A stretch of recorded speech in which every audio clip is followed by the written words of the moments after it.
Olá, professor Gustavo aqui, e no vídeo de hoje eu quero falar sobre um tema que é muito atual e que algumas pessoas têm me procurado para perguntar, que é como ensinar geografia em casa nesse período de afastamento social. As escolas estão fechadas, a gente ainda não tem uma previsão muito sólida de quando elas vão voltar a abrir e nem como. E muitos responsáveis, eles me procuram às vezes para falar que as estratégias adotadas pelas escolas, os alunos levam muito pouquinho tempo para ver esses vídeos ou para resolver apostilas e por aí, e que sobra tempo. E será que os pais devem pegar os livros didáticos e ensinar para os filhos? Então, nesse vídeo eu queria falar um pouco sobre isso. E a primeira coisa que eu gostaria de falar é que, assim, né, falando da minha experiência como professor, como alguém que estudou geografia, é que não, sabe? Escola é escola, casa é casa, professor é professor, família é família, as lógicas são diferentes.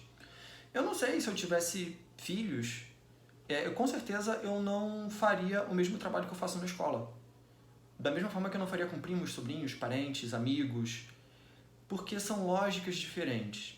O currículo que é seguido na escola, ele vem de uma base nacional curricular que passa pela rede de ensino, que é reformulada na escola. Então ela segue lógicas que não são a lógica familiar, que não são a lógica desse nosso círculo de convivência. Então não vale a pena dar segmento agora, tentar empreender o segmento desse currículo oficial. Se a escola oferece alguma estratégia curricular, siga-se o que a escola recomenda. Agora, se a família quer ir um pouco além disso, que se crie um outro currículo, né? Sobre isso, eu gostei muito de um texto chamado Currículo, um Mundo de Tecnologias, da Gilda Piorino. E tem um parágrafo que ela fala uma coisa que eu acho que resume um pouco a minha forma de pensar a esse respeito, que diz: as experiências extraescolares que os alunos levam para a sala de aula, incluindo vivências no espaço virtual, somam-se às experiências vividas no cotidiano escolar e resultam em conhecimentos que poderão ajudá-los a interferir no mundo real e virtual, a depender da orientação recebida.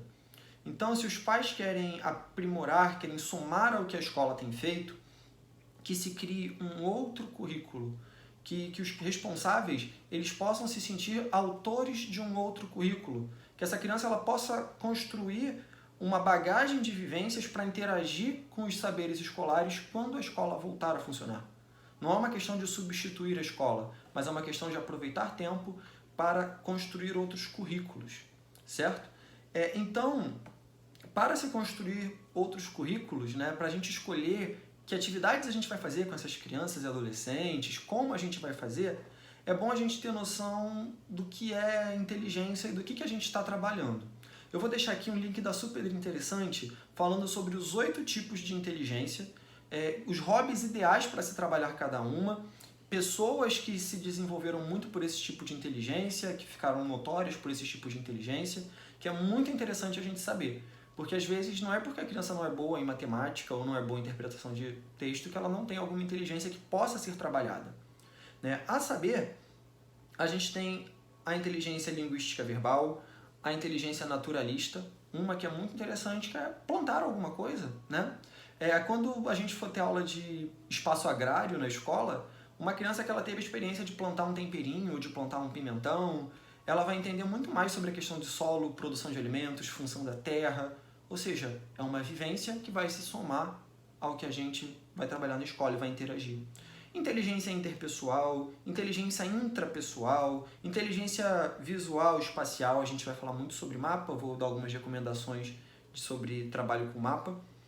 Inteligência musical, ouvir de repente um bom CD junto com a criança e conversar depois sobre isso. Inteligência lógico-matemática e a corporal sinestésica, né? Como está aqui na imagem.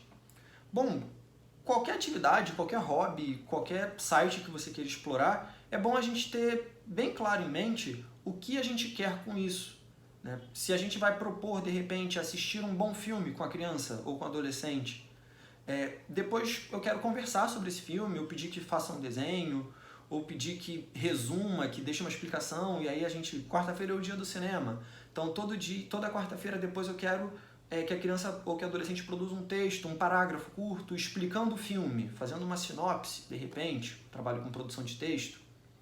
É bom, a criança ela tem que sempre ter clareza do que é esperado dela, certo? Então, sempre que a família for propor uma atividade, é muito importante que a criança ela possa se autoavaliar também. Olha, eu acho que eu aproveitei bem esse site, eu acho que eu aproveitei bem isso aqui, eu não me dei bem, eu não gostei. Então, abrir esse espaço, certo? Para uma autoavaliação. O responsável, ele não é o professor. Então, que se possa conversar sobre isso de uma forma muito mais livre, sem certos e errados. Bom, então, como eu disse, o objetivo ele precisa ser claro e estável. Olha, a gente vai assistir esse filme e depois eu quero que você me diga o que você achou mais interessante. Eu quero que a gente observe a paisagem pela janela e depois eu quero que você faça um desenho. E esse desenho eu quero que você marque, de repente, o que você acha positivo e negativo nas transformações que o homem fez nessa paisagem. Então, precisa ser claro e estável e que seja uma oportunidade de se conversar, de se reforçar laços, até mesmo familiares, certo? E se abrir às contestações. A criança pode contestar, a criança pode não gostar. E por que não gostou? Que tipo você prefere? Por aí vai. Agora, vamos começar uma segunda partezinha desse vídeo, onde eu vou dar algumas recomendações. A primeira para estudar geografia é uma que eu adoro, que é o IBGE Países. É um grande mapa interativo onde você pode clicar em qualquer país do mundo e você tem bandeira, população, PIB. E se você clicar mais uma vez em mais informações, você acha muita coisa sobre os países. Então a gente vê muitas crianças que estão muito interessadas por coisas sobre Estados Unidos, por conta de cinema, música, ou Coreia do Sul com a explosão do K-pop, ou Austrália, ou Grécia, Peru, México. Então é uma viagem sem sair de casa, com muita informação e muita interatividade. Por falar em mapas e geografia, a Prefeitura do Rio tem o Armazenzinho. O Armazenzinho ele é muito bacana. Você tem uma quantidade de conteúdo que traz aprendizado e traz uma bagagem boa para a família inteira. Então, desde a história do Rio, a geografia do Rio, a evolução das paisagens do Rio, com muita fotografia antiga, e, o que eu adoro, mapas interativos, como os mapas dos bairros, onde a gente pode ver qual bairro faz limite com qual é perto de qual. Você já foi nesse? Esse aqui é o bairro do médico, esse aqui é o bairro da sua tia. Olha como é que Campo Grande é grande, olha como é que o centro é pequenininho. E isso traz muito aprendizado, isso é muito bacana. Ainda sobre mapas, a gente tem o Google Earth, que é fantástico. O Google Earth você pode passear pelas ruas de Bogotá, na Colômbia. Né? Com o Google Earth você pode visitar a Torre Eiffel, você pode ver as montanhas. Aqui eu deixei o exemplo de Machu Picchu, que é fantástico, né? E a gente pode conhecer e também clicar em informações. Os links de tudo isso eu vou deixar aqui embaixo, só clicar e aproveitar. Tem uma ferramenta que eu achei fantástica, que eu conheci para fazer esse vídeo, que é o Google Arts and Culture, que você tem ali um catálogo de museus, de obras, onde você pode viajar por museus do mundo inteiro, ver exposições online e depois conversar sobre isso, depois fazer registros, fazer desenhos, que é incrível. E tem uma opção que você pode ver quais são os museus que ficam perto da sua casa, né? E sim, e eu moro em Bangu, eu coloquei aqui e eu vi que tem bastante coisa aqui perto que eu nem conhecia. Alguns eu conhecia, outros nem tanto. Então você pode ir desde o Museu do Louvre, em Paris, a Casa da Frida Kahlo, no México. Você pode ver os museus de cultura inca no Peru, você pode ver os museus do centro do Rio, você pode ver museus do Nordeste.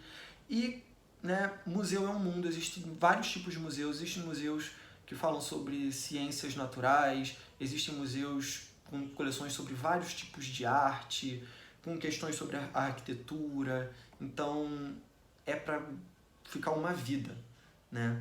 E aí também tem os próprios sites dos museus, né? Vou deixar aqui o exemplo da Casa de Anne Frank e também da Casa de Frida Kahlo. Eu gosto muito de audiovisual, sou um grande fã de cinema e às vezes tem muito uma questão: Gustavo, que filme é bom para falar sobre geografia com crianças. Eu posso fazer um vídeo falando só sobre dicas de cinema. O que a gente sempre esbarra é a questão da classificação etária. Eu mesmo tenho filmes que eu falo assim, nossa, esse filme seria ótimo para sala de aula. E eu assisto doido para que não tenha nada impróprio para as faixas etárias que eu trabalho, e às vezes tem, eu não posso usar aquele material.